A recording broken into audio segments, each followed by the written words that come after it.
It is with sadness and apprehension that we issue this statement today. Our sincere condolences are with the family of Cayler Ellingson and the community where this senseless tragedy occurred. We, the North Dakota Young Republicans, believe in the principles of the Republican platform. But make no mistake, we are people first, families first, Americans first.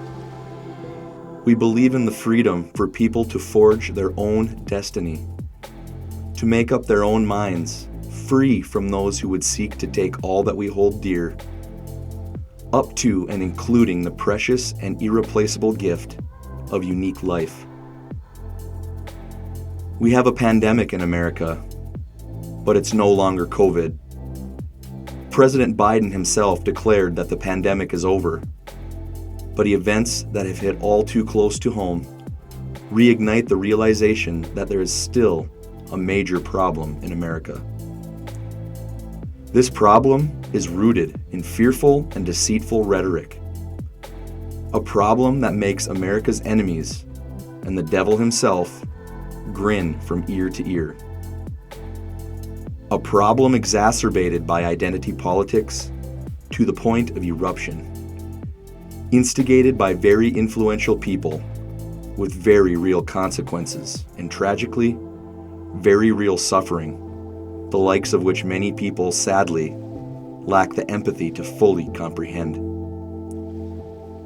This problem has been worsened by the Oval Office, the FBI, and the Department of Justice to the halls of Congress and state legislatures and into our local mainstream media sources, slowly creeping into our small, tight-knit communities, incrementally convincing person by person that people who disagree with you are dangerous, that they hate you, that they want you to suffer and bring you harm, that you should fear them simply because they do not view the world as you do.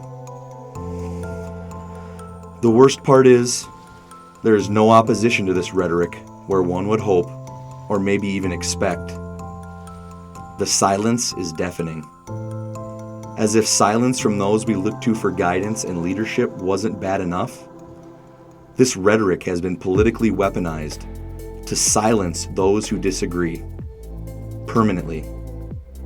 We see it from local bloggers like Rob Port, who somehow have primetime slots to indiscriminately accuse people of hate and worse, while they craft disingenuous narratives to achieve their political agendas. Yet, when young kids, who are just trying to grow up and get a handle on their place in this crazy world, are run down with a vehicle and killed simply for holding Republican ideals, they're nowhere to be found. Almost as if they don't see this type of behavior as hate or worthy of their attention and condemnation.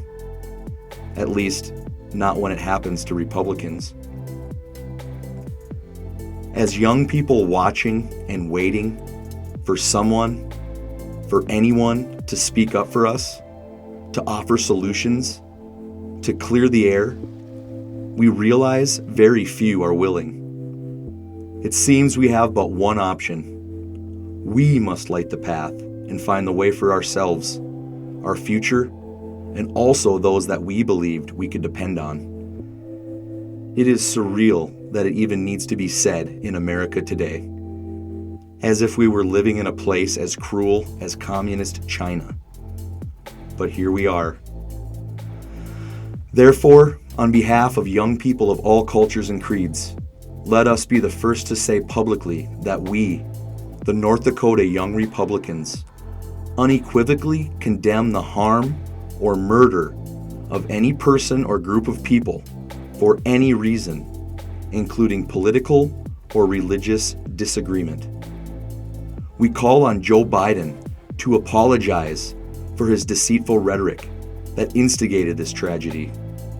We also call on other respectable organizations and news media to affirm the same. It is absolutely imperative to work towards solutions that will boldly reclaim a culture of mutual respect for each other as we work through tough and at times bitter disagreements as friends, as neighbors, as Americans.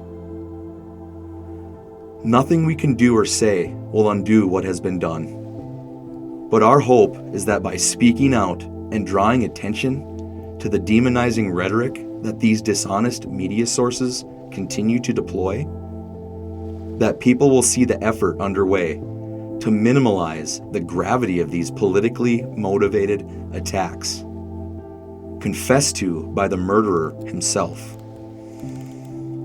We'd like to thank Governor Burgum and Attorney General Wrigley for speaking out against this unacceptable practice. This could have been any one of us for simply being assumed to be associated with the Republican Party. May the grace of Almighty God be with the family and friends of Cayler Ellingson, and may they obtain the justice and closure that they so desperately deserve. It could have been me. It's time to say his name.